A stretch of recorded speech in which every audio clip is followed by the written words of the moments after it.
大家好，欢迎观看格调厨房。金桔不仅美观，其果实含有丰富的维生素 C， 对维护心血管功能、防止血管硬化、高血压等疾病有一定的作用。作为食疗保健品，金桔蜜饯可以开胃，饮金桔汁能生津止渴，加萝卜汁、梨汁饮服能治咳嗽。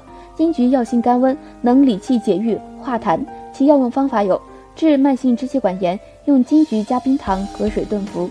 第一步，把金桔用淡盐水清洗干净，然后拎干水。这里注意，用盐磨洗水果不仅可以去辣，而且可以杀菌。第二步，用小刀在金桔两边分别划一个小十字口，这样便于煮烂。第三步，准备一口干净无油的锅，将冰糖倒入锅中，放入适量的清水煮沸。第四步，等冰糖完全融化之后，我们把已经清洗干净切口的金桔倒入锅中，用大火煮沸后转小火焖煮30分钟。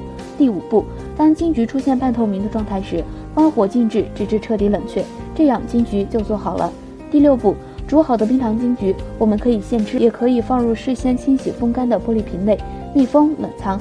第七步，我们也可以取出拎干糖水的金桔，放入微波炉中加热15分钟左右，直到金桔表皮变得有韧性，即可收入干净没有水的玻璃瓶中保存，随吃随取，具有润肺的功效，效果很好。